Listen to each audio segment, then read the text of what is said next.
चुकीचं वागतात, पण त्यांना वाटतं आम्ही चुकीचे आहेत हे कुणालाच माहित नाही. पण त्यांना हे माहितीच नसते ते चुकीचे आहेत म्हणून सर्वांना माहिती, फक्त तुमच्या तोंडावर कोणी म्हणत नाही. पण खरं सांगू का, त्यांचं मन सुद्धा त्यांना म्हणत असते बरं का, हे तू चुकीचं करतोस, पण ते मनाचं सुद्धा ऐकत नाहीत.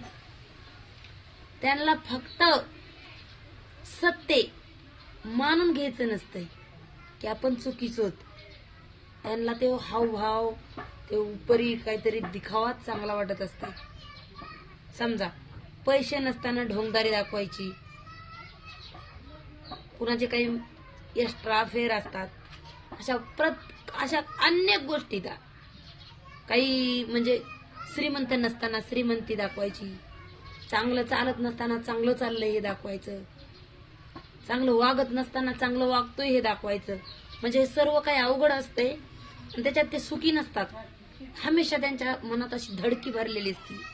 हे जर माहित झालं तर, हे जर कळलं तर ते असे खुश होऊ शकत नाहीत.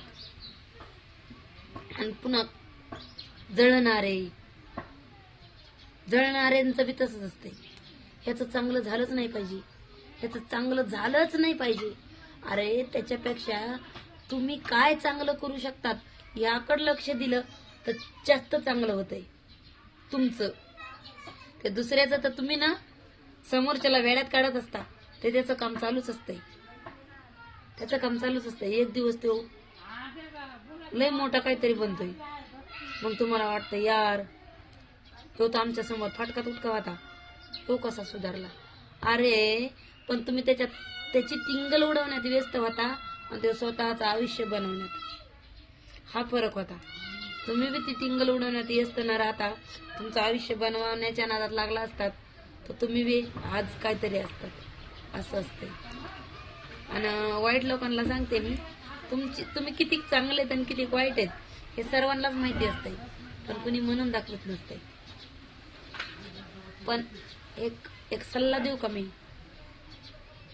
जितकं चांगलं वागताना तितकं तुम्हाला त्रास नाही राहत बरं का, कुठलं टेन्शन नाही राहत. फ्री राहू शकते माणूस, फ्री माणूस 2 पैशांनी कमी असू भले असू द्या, पण एकदम फ्री राहतोय, सुरळीत. कुणीही नाव ठेवायची कुणाचीही हिंमत नसते. त्यामुळे मी तुम्हाला सांगते, कधीही प्रामाणिकपणा हा कामी येतोच. एखाद्याने प्रपोज केलं, एखाद्याने ट्राय केलं की लगेच त्याला पटत जाऊ नका, कारण की ते त्यांचं काम करत असतात, तुम्ही तुमचं काम करा ना. ओम साईराम, एवढंच सांगायचं.